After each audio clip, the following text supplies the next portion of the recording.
Friends, welcome to just English classes. कैसे हैं आप सभी?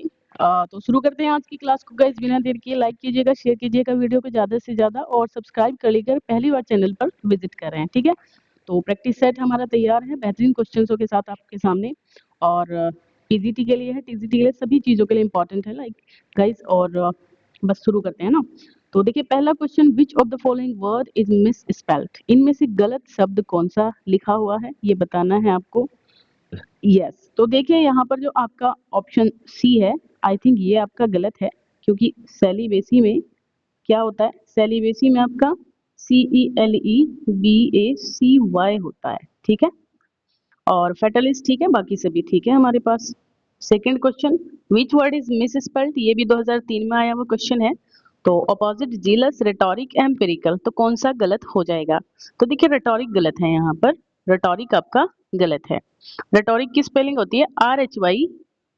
अच्छा, रेटोरिक तो ठीक है ना? रेटोरिक मुझे ठीक लग रहा है, यही होता है। Oh sorry sorry sorry sorry ये गलत है भाई, रेटोरिक की स्पेलिंग गलत है। ठीक है ना, सही नहीं है रेटोरिक की स्पेलिंग। चलिए, choose the response which gives the correct spelling to the word. तो डिस्पैशनेट, तो ये तो बहुत आसान है, डिस्पैशनेट आप समझ सकते हैं, है ना? डिस्पैशनेट पहला ही सही लग रहा है मुझे तो, डिस्पैशनेट का आगे जाने की जरूरत भी नहीं है ना? हाँ, यही ठीक है। चलिए, the process by which a legislative body और other legally constituted tribunal initiates charges against a misconduct, है ना? किसी भी गलत बिहेवियर के लिए जिस प्रोसेस के अंदर किसी भी जो लेजिस्लेटिव बॉडी होती है, उसमें जो इनिशिएट चार्जेस अगेंस्ट किए जाते हैं किसी के लिए, तो पब्लिक ऑफिशियल फॉर, है ना, पब्लिक ऑफिशियल्स के लिए, उसको क्या कहते हैं? तो इम्पीचमेंट है आपके सामने, एम्बार्गो है, ग्रोवेंट है और रेनिगेड है। ठीक है, तो आपका जो आंसर है वो क्या है? ओहो हो, ये ग्रो वर्ड है गाइस, कई बार मिस स्पेल्ट हो जाता है ये ना, आपका ग्रो है खाली, GROVE बस, NT कुछ नहीं है ये, इसीलिए मैं कंफ्यूज हो गई थी। ग्रो हो जाएगा इसका आंसर। ठीक है, a person who has changed their feelings of support and duty from one political, religious, national, etc. group to a new one, है ना? मतलब अपने ग्रुप को छोड़ करके किसी भी पॉलिटिकल हो, रिलीजियस हो या नेशनल हो, दूसरे ग्रुप में जो व्यक्ति चला जाता है, उसको क्या कहा जाता है? ठीक है, तो उसको आप क्या कह सकते हैं? रेनिगेट, है ना? रेनिगेट ही कहा जाएगा, भगोड़ा, है ना? यस, टू पनिश समबडी, क्या है ये? To punish somebody by official not allowing them to remain a member of a particular religion, specially the Roman Catholic church, है ना?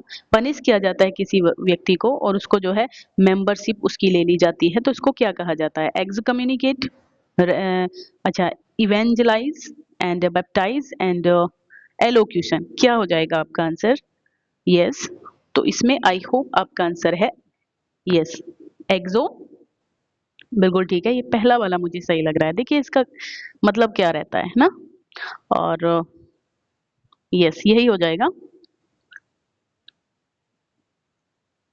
Rohan and Sohan must takes care, Rohan and Sohan तो दो लोग हैं, तो भाई यहाँ पर क्या आना चाहिए?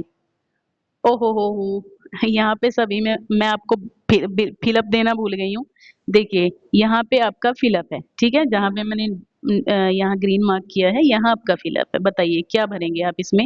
हिज हर है आपके पास, ठीक है, हिज हर है आपके पास, और आपके पास देयर है या फिर नन ऑफ दीज है। तो देखिए मेरे हिसाब से क्या आना चाहिए, क्योंकि दो लोग हैं, है ना, तो देयर आना चाहिए इसमें। आपका थर्ड जो है सी ऑप्शन सही है।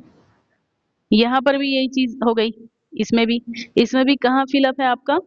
लंच बॉक्स से पहले है, इस जगह पे समझ लीजिए, मैं लगा देती हूँ, इस जगह पे आप समझ लीजिए, यहाँ पे फिलअप है आपका। ठीक है, तो इधर राधिका और Mahika forgot to take lunch box. देखिए इधर जब आ रहा हो तो आपकी सिंगुलर वर्ब यूज होती है, मतलब सिंगुलर प्रोनाउन यूज होगा, क्योंकि दोनों के लिए यूज होता है, या तो राधिका या माहिका, है ना, राधिका या माहिका। तो हिज हर होना चाहिए या क्या होना चाहिए? तो हर होना चाहिए गर्ल्स के लिए। ठीक है,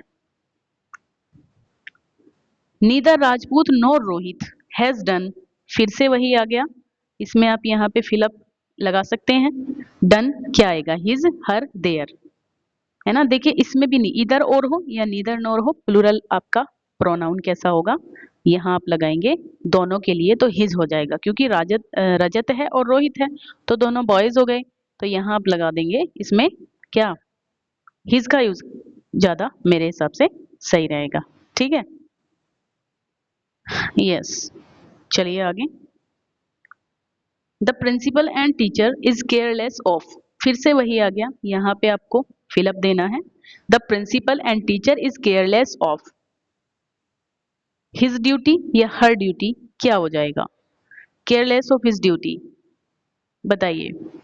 द प्रिंसिपल एंड टीचर मतलब वो एक ही व्यक्ति है, ठीक है, एक ही व्यक्ति है ना, तो यहाँ मेरे हिसाब से क्या होना चाहिए, वैसे हिज आया हुआ है तो आपको इसी की जगह पर देना है कि क्या हिज सही है।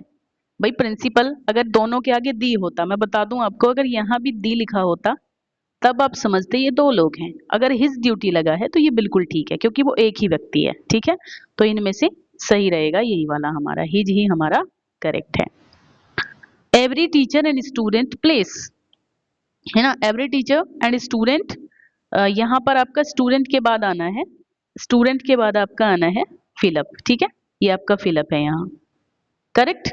चलिए, every teacher and student place in this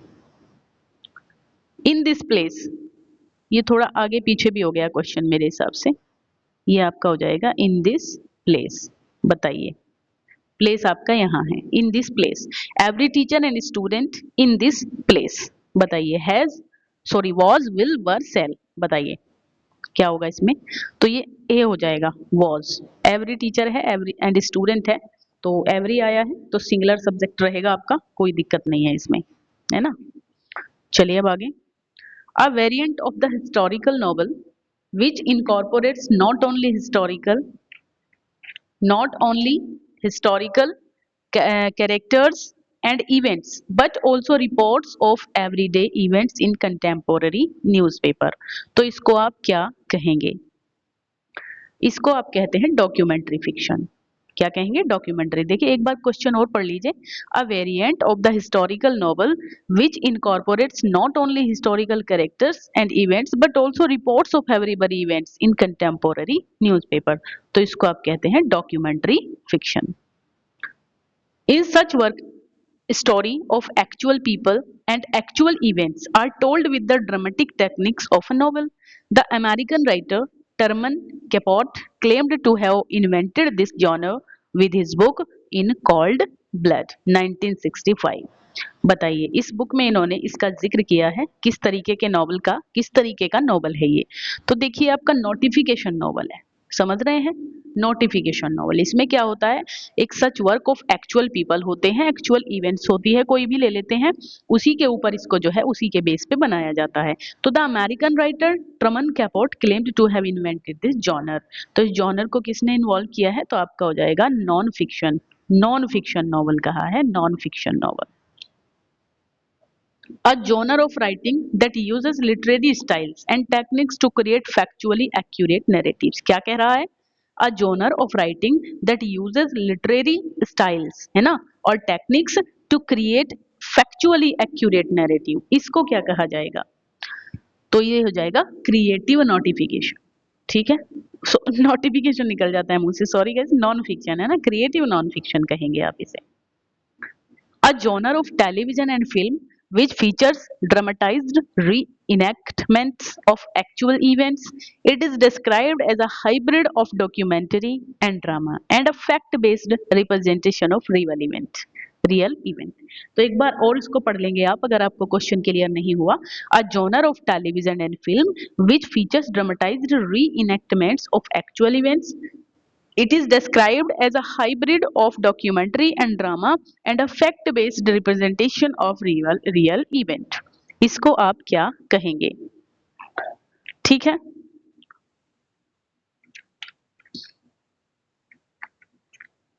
तो इसको क्या कहा जाएगा गाइस, ये आपका मेरे हिसाब से इनमें से तो नहीं है, ये डॉक्यूमेंट्री ड्रामा ही होगा ये भी, क्योंकि अभी एक्चुअल फैक्चुअल की बात आई है, ऊपर भी जो ये डॉक्यूमेंट्री ही था जिसमें रियल पीपल रियल इवेंट की बात हो रही थी, है ना, तो इसमें भी यही था, है ना।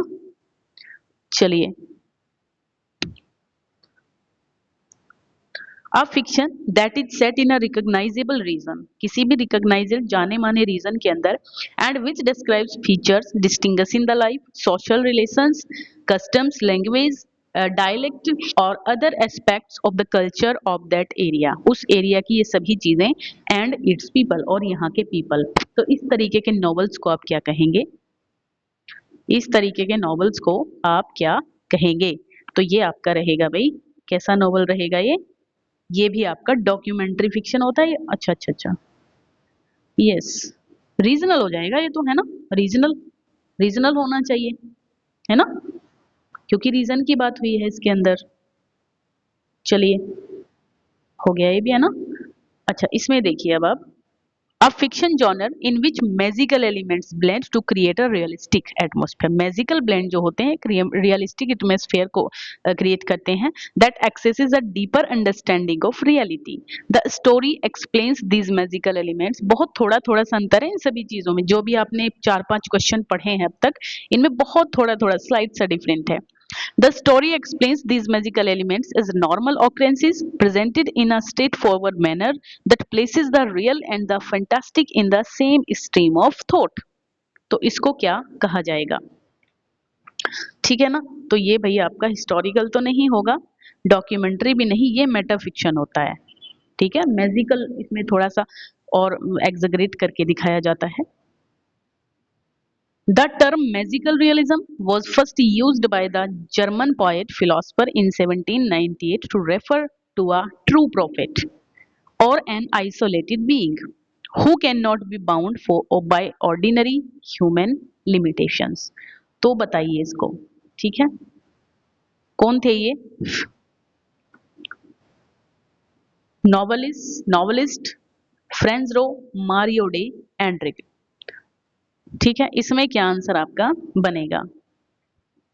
ये हो जाएगा भाई ए ऑप्शन, यानी कि नॉवलिस्ट। एक बार और देख लीजिए क्वेश्चन। द टर्म नॉवलिस्ट कहते हैं इस टर्म को, magical realism was first used by the German poet and philosopher 1798 to refer a true prophet, है ना? किसको रेफर किया है? ट्रू प्रोफेट को, आइसोलेटेड बीइंग को। चलेंगे आगे।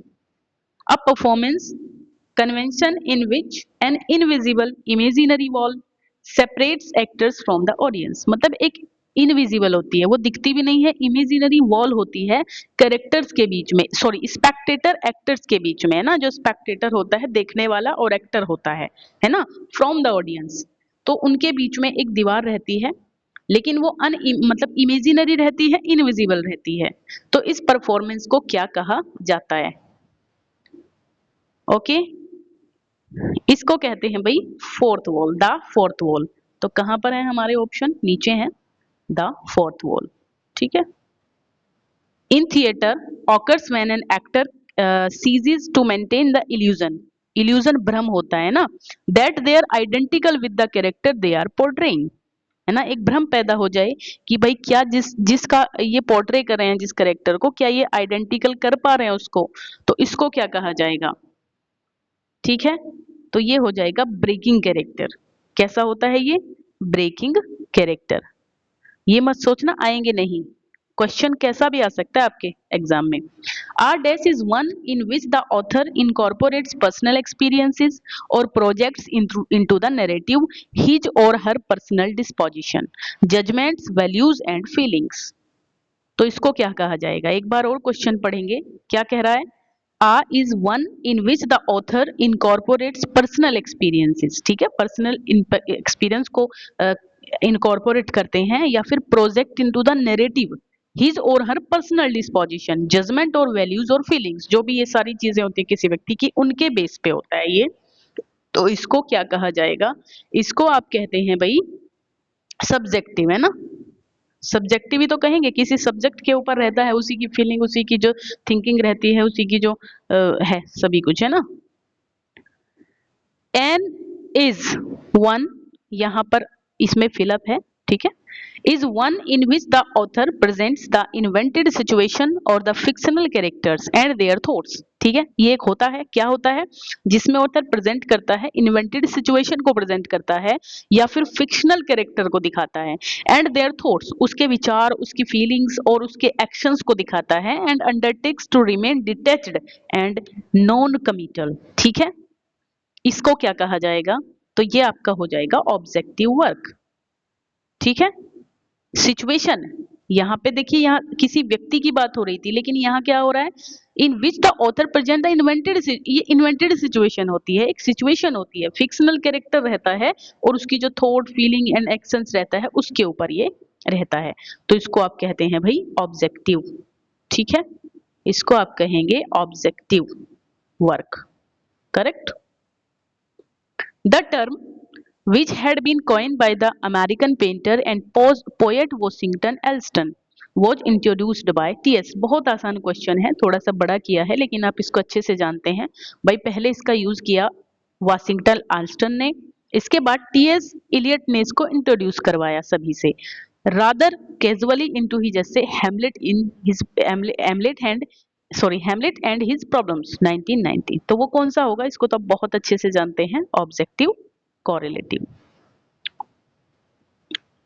वैसे जहां पर कोइन करने की बात अगर आपका क्वेश्चन आएगा तो अगर उसमें अल्स्टन है तो आप उसको टिक करेंगे, और अगर उसमें टी.एस. इलियट दिया है, क्योंकि दोनों देगा नहीं वो एक साथ। ठीक है, which term T.S. Eliot defines in the words the only way of expressing emotion is by finding an, in other words, a set of objects, a situation, a chain of events which shall, ये keyword पकड़ा करिए, है ना, a chain of events है, a situation है ना, a set of objects है, ठीक, और be the formula of that particular emotion and which will evoke the same emotion from the reader।